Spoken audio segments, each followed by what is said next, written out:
Okay, Right, so we are live with wonderful punctuality and mirror image, our little 5G radio there. I was going to broadcast this over 5G, but I thought that would have been do very that good, another time.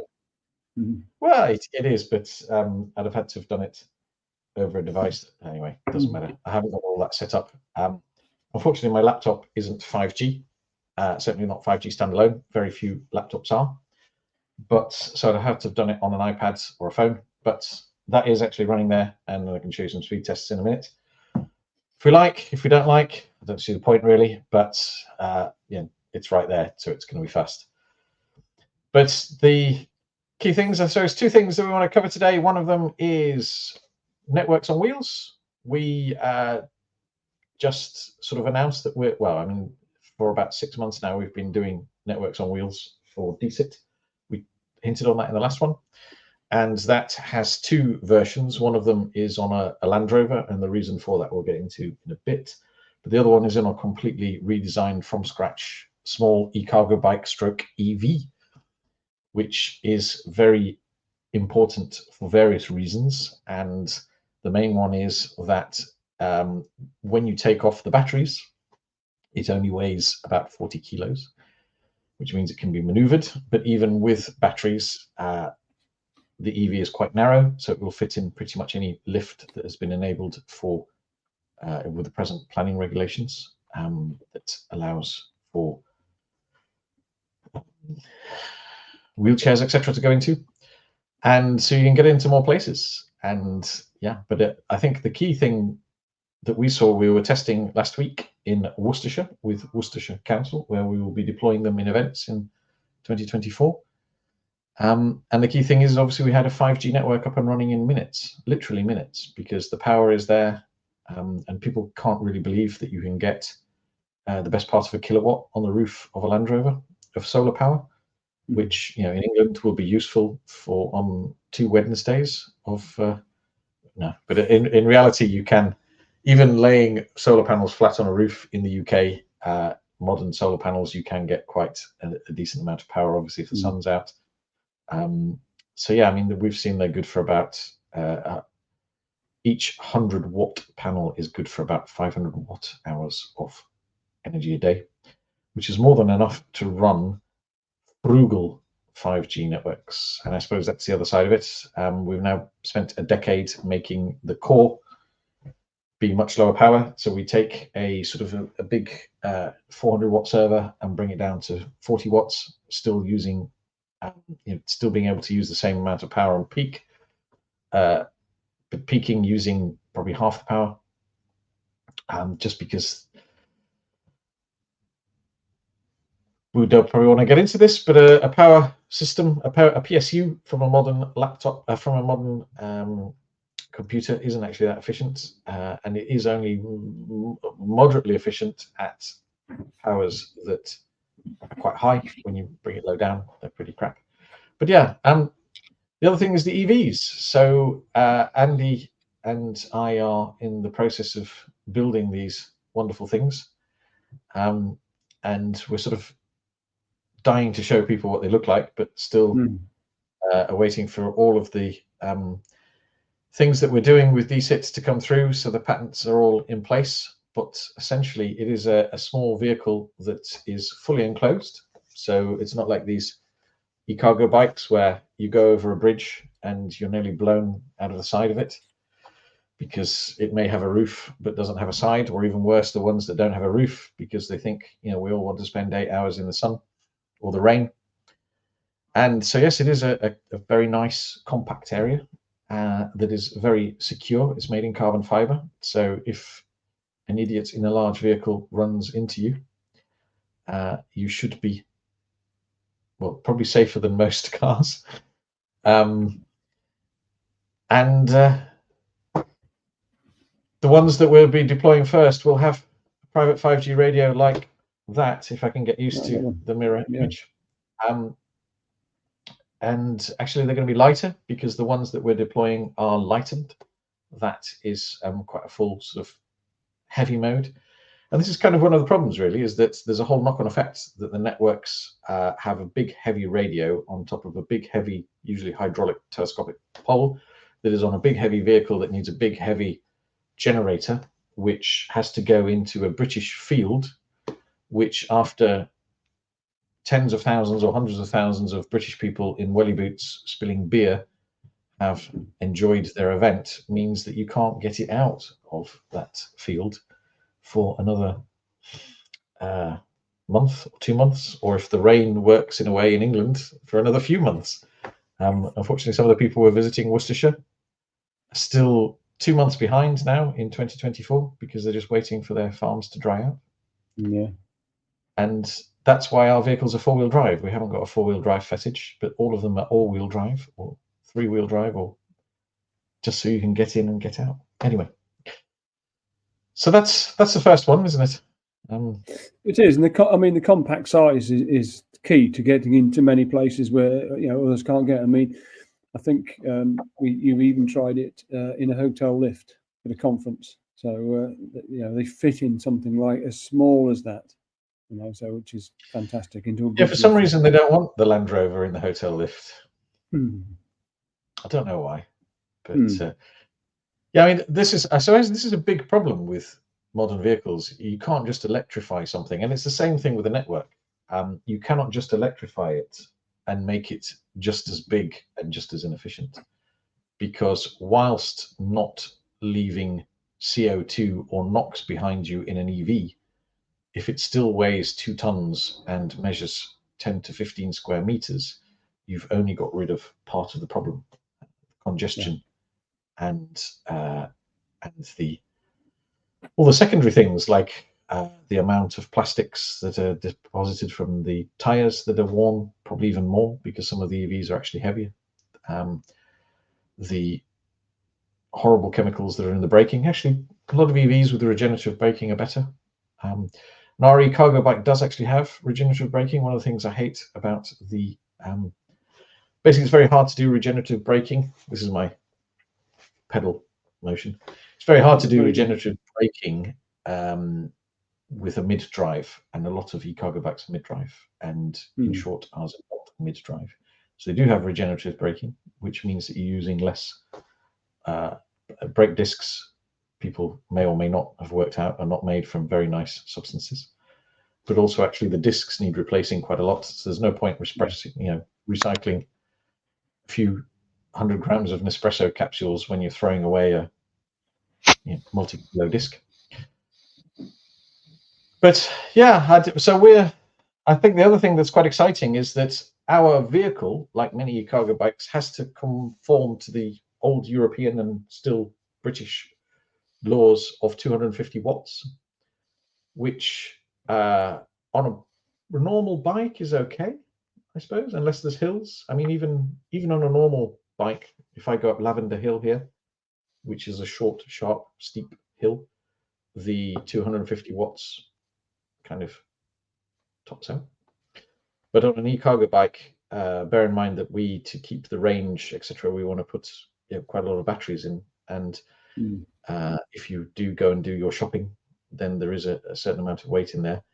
But there is a consultation in the UK to increase the 250 watts to 500 watts. And more importantly, I believe, for various reasons, is the speed from 25 kilometers an hour, which is about 15 miles an hour, to just over 20, I think it's about 23, 24 miles an hour, which for me is going to be massively important, because when I'm riding, when I'm usually fitter, but even for short amounts of time, when I'm riding by road bike, or gravel bike, or even mountain bike, I can put out, not for very long, for about a second, about 1400 watts. And this is not a brag, this is important for where we're going this. But for any serious amount of time, I can put out for hours on end only about 200 some watts. But for short periods of time, anything up to 700, for a sprint.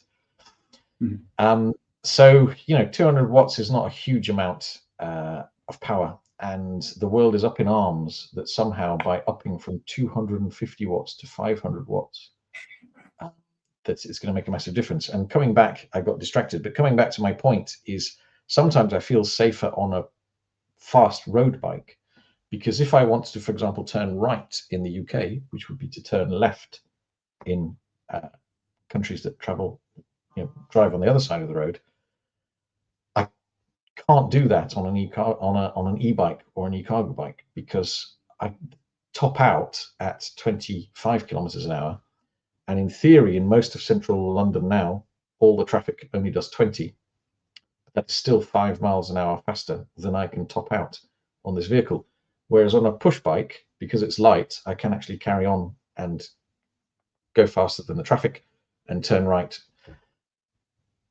And that is taking into account that in theory people do travel at 20 miles an hour, but they don't in the UK. I think most people see a 20 mile an hour zone as a goal rather than a maximum speed that should not be passed. And the rest of people see that as a slow speed that should be exceeded. I don't know if that's your view. Yeah, it is. I mean, but we mustn't forget that the e-cargo bike is not meant to be used for long distance. I mean, 25 kilometers an hour or 23 miles an hour it is really insignificant when you consider that the range. These will be used over short ranges. Into shopping areas or into fields or whatever. They're not designed to do hundreds of kilometers at a time, so it's and they are. I mean, but the batteries are low, so they're stable. I like the analogy of you turning across the traffic. I mean, crikey me, it's you'd need more time in an e-cargo bike to do that, wouldn't you? But yeah. Yes.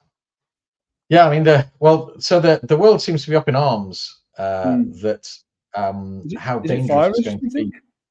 Sorry? Are they considering fire risk or something like that? Yeah, that doesn't make sense, because the battery will probably stay the same size. The only thing that will increase is the average speed that you go. But you think pretty much so let's break this down into various ones, right? So if the average e-bike that people buy, a nice e-bike that people buy, will do a good 60 to 100 kilometers a day. And as you said, the average commute, I think, is a quarter of that. Yeah. And so all that is going to happen if there's 500 watts, and bear in mind, most electric engines can just go from 250 watts to 500 watts. When a Tesla goes into ludicrous mode, is all they're doing is putting more power into it. I suppose you can do with a petrol vehicle as well. Sometimes you have the same 1.4 engine, and they sell you it at 100 horsepower and 200 horsepower and 300 horsepower. Just boost it. So everything's going to stay the same. The only difference I believe that will happen, all of these nice road bikes have got 400 watt hour batteries, because that's a nice balance between range and size, and they fit in the down tubes. They're not going to suddenly redesign the down tube and redesign the batteries. All you're going to do is say, instead of charging the bike every 4 days, I now have to charge it every 2 days. And it's a bit like happened with phones, right? When phones got bigger screens and more power, we went from charging on, my Nokia, I probably could get 2 or 3 days. Most smartphones, and only now, when when screens got very big and 5G, do you put more battery in. But again, it doesn't matter, right? So I don't think there's going to be any more fires. But the thing that I find more laughable is that a Tesla can go from ludicrous modes to hyper modes to whatever mode, and everyone goes, cool. And that's going from dumping 400 horsepower into the engine to 800 horsepower to 1,000 horsepower to 1,500 horsepower to make it go 0 to 60 in speeds that Formula One vehicles did on a racetrack very recently. Cool and wonderful. But for a bicycle to suddenly go from 15 miles an hour to 23 miles an hour, suddenly there's going to be deaths and risk. So I've been filling in, I don't know if you've seen the consultation, I've been asked to fill in the consultation about how dangerous this is going to be. It's like, think about this. You look at Strava, the average person on Strava is able to put out probably 700, 800 watts. Yeah. A lot of the better ones will be putting out 1,500, 1,000 watts to do a sprint. people are already assisting going faster than e-bikes. All the e-bikes do is allow a vast majority of the public to do the speeds that are slower than everybody is doing on Strava today, without causing any accidents and without killing anybody and without maiming anybody. So it is all just daft. And I think the one I'm most disappointed about is the fire agencies coming out saying it's going to change fires. I don't know if you saw the other day, there was an outrage that 7 people have been injured in their houses because of supposedly e-bike fires. And the picture they had is a scooter. But what we don't, and it's at the bottom of the stairs. I don't know if you've seen this picture. There's a picture of an e-bike scooter at the bottom of the stairs catching fire. What we don't realize, in the UK, 3,000 people a year hospitalize themselves falling downstairs. I don't know how many hundred actually hospitalize themselves, and some die putting on their socks. I don't know where we get this mass hysteria about a bicycle, that somehow people are going to kill themselves with a few hundred watts, or that 7, I mean, it's terrible that 7 scooters have caught fire, but I would be pretty much willing to guarantee that they've either not followed the process, or it's a cheap, nasty charger, or it's a charger that's worn out, frayed cables, etc. We are going to have to start getting used to the fact that these are high power items, and even phones have caught fire. I think actually more mobile phones have caught fire than and that's in a part of you. I mean, that's not just in your house. That's in that. I don't know where you keep your mobile phone, but I keep it very close to things that are more important than my kitchen floor. No, I think that the couple of the instances with the scooters catching fire was down to I think cheap chargers and things like that. People bought a second charger or something like that, and it was the charger, or they bought a second battery to charge up while the other one was in. And again, they bought a cheap battery, which of course is normal and human. You go for value for money. But it was the replacements that caught fire rather than the original kit. Yes, and it's 7. I mean, literally, I haven't got into Statista recently, but I should imagine more than 7 people in the UK actually managed to sadly kill themselves putting their trousers on. It's you're getting into levels of domestic accidents that are just ridiculous. But so yeah, I think actually over there I do have a I don't know if people can see. I did think about, I can't coordinate myself in mirror. I have a one wheel over there. I did think if we can put these radios onto a one wheel, my God. But yeah, I don't think they're going into a one wheel, but they are going into smaller and more able vehicles. So I think, the e-cargo bike is going to be fantastic. Are you looking forward to using your So the e-cargo bike, this is what I wanted to get to you. So what I do think is important is these bikes are going to be limited to 250 to not have a license. They are going to be 500 watts, probably, hopefully very soon, which means you'll be able to circulate in traffic at the same speed, which will make turning right a lot safer, for example, because you can get ahead of the traffic rather than having to wait for it and then try and zoom across and hope that someone's not coming in the other direction. But the other thing is I suppose, having a cool air-conditioned cabin that is safe, etc., will mean that we do more journeys, certainly in dense urban areas. It also has solar on the roof, which means it's good for a good 10 to 20 miles a day. So it can actually probably be 100% sustainable. And even if you do have to charge it, they can be 6 or 8 million people in the UK lived in terraced housing. So you could probably actually bring it onto your front, let's call it a garden, front area that's green most of the year, even if that's just moss. Or you can park 4 of them in a spot where people usually park. But the question is, you live in a more rural area than where I live. I mean, I'm going to be going down to Majestic and picking up crates of wine in mine and driving it actually physically into my kitchen. And I'm going to love it. I'm actually going to drive it into my local wine shop because you can. But do you think you will be using yours more for more journeys where you live, or do you think that's impossible because of the way people drive or the speed they drive? Because I think No, this is important. yeah, I mean, in some rural areas where there is access to maybe some footpaths and things like that, you can use them on the footpaths and things like that. You can use them, You can down use them on quiet cycle roads. paths, right ways, Yes, but not footpaths. yes. I mean, Yeah. I'm sure if you're courteous, nobody will mind you using them on a footpath, No. but No. you're not supposed to. Right. No, on cycle path. Sorry, I meant cycle path. Sorry, it was in many rural areas the cycle paths and the footpaths are one and the same. They're Right. designated Okay. as a cycle path and A shared path. Yes. a shared path. Yeah. And people will use, without a doubt, people will use them. You see. I mean, I know our e-cargo bikes are larger. Of course, you see elderly and disabled people on their mobility scooters using them. So certainly, I'm glad you brought this up. they use them. There's not a problem. But I think that's part of the consultation as well. I was looking at that, and they're saying, do you think we can possibly allow? Because I think a mobility scooter at present can only, and it was a ridiculous. I know it's obviously been converted from miles to kilometers, but I think it was 3.87 kilometers, which must be, I don't know what, three. Is it really as little as that? 5 kilometers an hour or something ridiculous. And it's like, that's not mobility. That's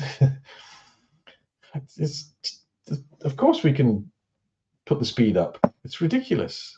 Well, that's a slow walking pace, isn't it? Is that what they're designed to do? I don't know. I thought I must admit, some of it's an indignity speed.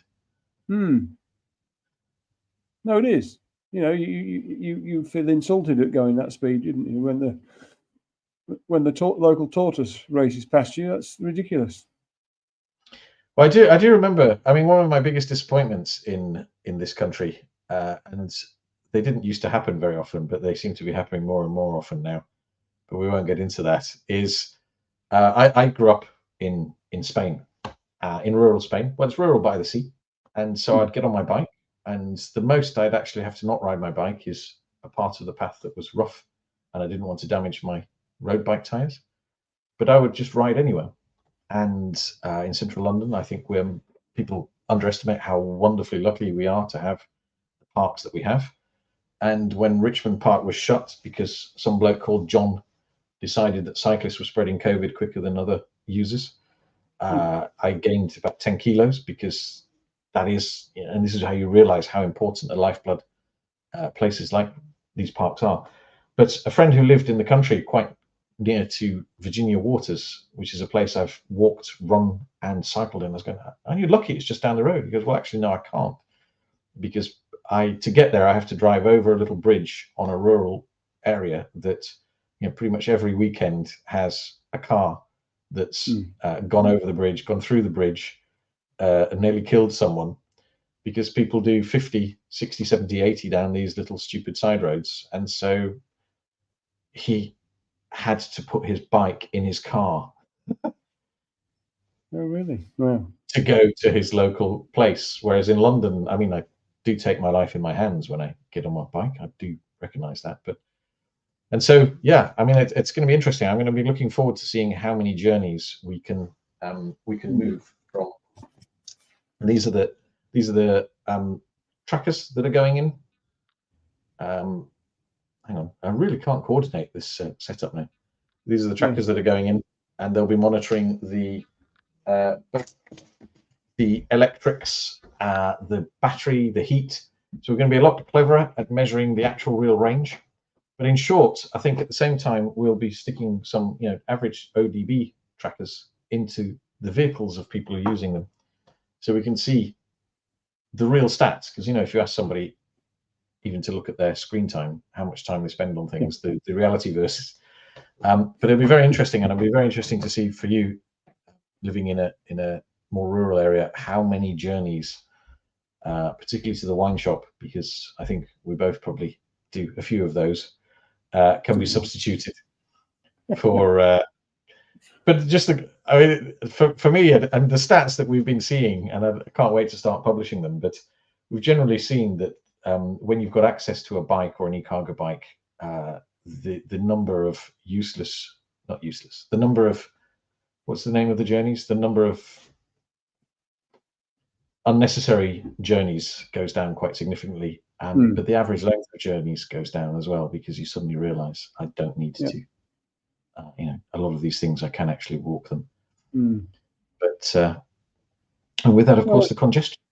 Yeah, as you know, we're fairly flat here, so it's there's not a lot of hills. So cycling is very, very, very popular. The cyclists out all the time. Oh, it is. I'm glad to hear, because I mean, when I heard in Surrey that there are places that you just cannot cycle, and I've experienced them. So you will be using them to get. Oh yeah, of course. I can't wait. Particularly as the load carrying capacity, obviously when it's not got a 5G radio on it, when it's usable for a local shopping trip or something like that, it makes it dead easy, doesn't it? Think of that. It does, yeah. Well, actually, you don't use your car for a mile and a half. Jump on the cargo bike. It's pedal away, off you go. There's a lot of. I mean, the radio is actually not that heavy. It's the batteries that are the heaviest thing, and this is what I think a lot of people don't realise with modern electric vehicles. Our obsession with range means that there's some very heavy batteries, and obviously the radio on its own doesn't use very much battery power at all. But if you want to make it last a long time, then the batteries are just over half of the weight of the radio setup. But for general usage, and this is where I think it's important, for general, at the moment, we sort of see electric vehicles as a premium budget. If you look at all the EVs, they're sold, like with a 20 kilowatt hour as budget, 40 kilowatt hour is better, and the 100 kilowatt hour is the best. Yeah. That's silly. Basically means that you're expending more energy carting batteries around than the cargo inside them by a factor of probably quite a few.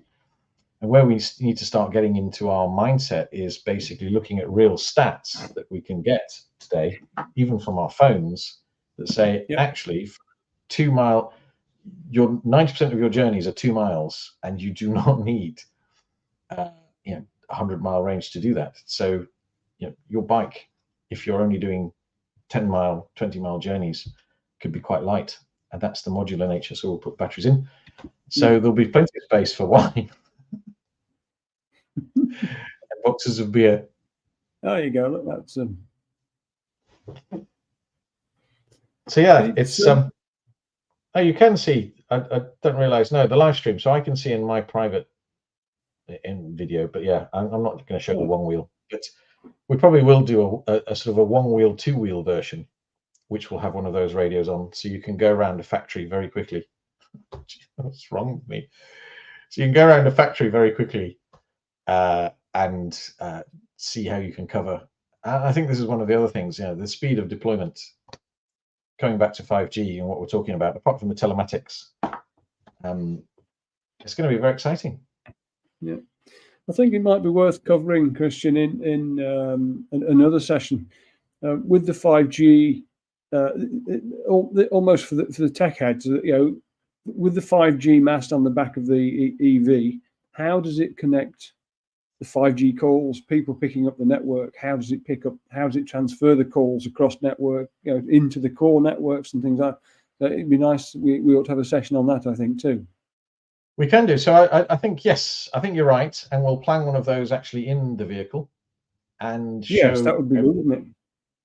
And probably drive it somewhere and transmit live. But in short, it's Starlink and fiber, or fiber over 60 gigahertz peer-to-peer, which is like every kind of network. You either need to, ideally you'll connect it to fiber, but if you can't connect it to fiber, you'll try and use some fixed wireless backhaul. And if you can't do that, then Starlink is obviously amazing. And it is amazing in the way that we're using it, because what a lot of people are doing in events, and I think you've touched on this quickly, and the feedback that we've been seeing is that 20 people are turning up 20 vans are turning up to cater an event, and they've bought their own Starlink, but they're all registered in different postcodes, and they're all transmitting. None of them have edited their Wi-Fi, so all of their Wi-Fis are transmitting on the same frequency and the same stinky, I think it is, the SSID, and they're all clashing with each other, and it's an absolute mess. And obviously, if you can coordinate this, and I think this is kind of nice, and we've seen this from some of the private networks that we've hosted where we've been bridging multiple Starlinks. They don't necessarily behave as well in a cluster as they do separated, and that's the wonder of these little cargo bikes, in that 3 or 4 Starlinks distributed are a lot better than trying to bridge 3 of them. But yeah, we'll do that. We'll do that in pretty soon, actually. Probably from one of the events as well, and hopefully the weather will be quite nice. Because the photo that's gone up on LinkedIn today is just, I mean, it was blowing an absolute. It said good weather, but no, the wind was blowing, and it was just horrendous. And I couldn't even get the drone up. Well, I could have tried, but I didn't want to. I didn't want to create a situation. And but yes.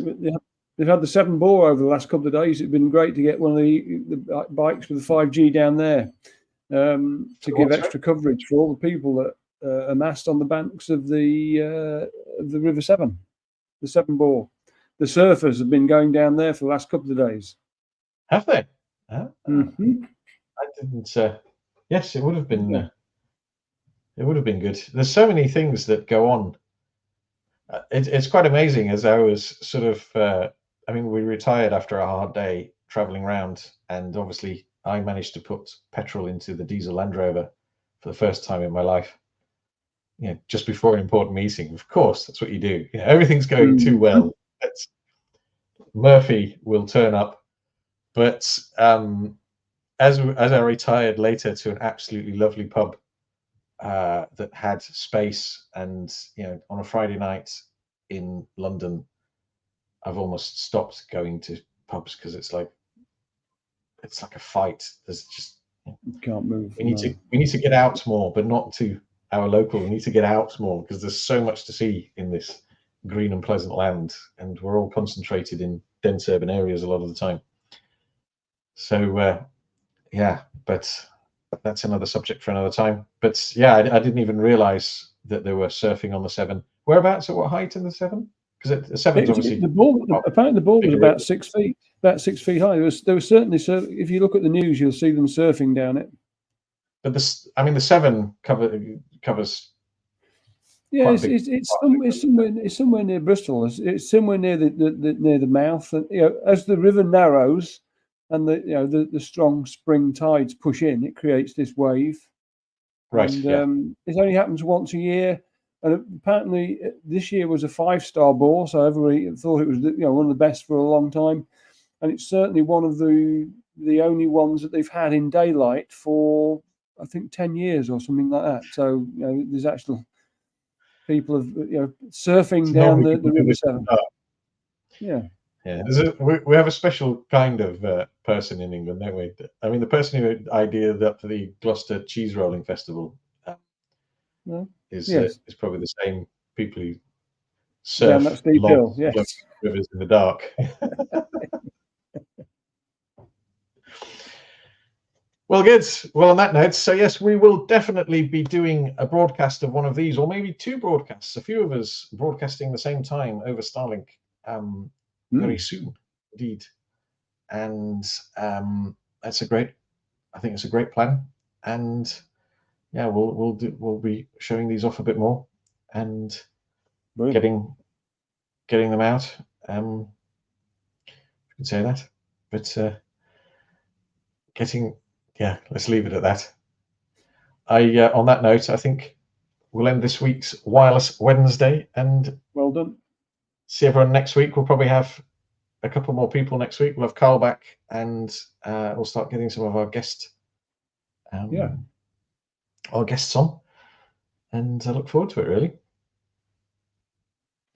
Thanks. You, the tea and coffee boy. It's time for tea. Cheers. It is. Well, I've just finished my coffee in my series cup. which is another hint at what's coming. I do like Land Rovers. Do you know what's very funny? I will end on this. Is that I don't know if we can say this or not, but some of the people we met were from a specific type of vehicle that is very fanatic about that specific type of vehicle. And when they came out and saw a 110 Defender with the radio on, it's just like, that's the vehicle. And it is, isn't it? That is lovely. Look at that. Fantastic. But that's an old Series 3 or something. Series, probably even, I don't know, Series 1, Series 2, Series 3. Well, you know somebody who's got a Series 1, don't you, of course? Huh? We do, yes. They're one of the original ones. Yes. We'll have to see if we can get. Well, I think he's modified it now, but he's still got the old parts for it. But yeah, we'll see if we can. I'll have a chat with him and see if he wants to pimp his ride with a radio. On that note, we'll speak next week. Very good. Cheers. Bye. See ya.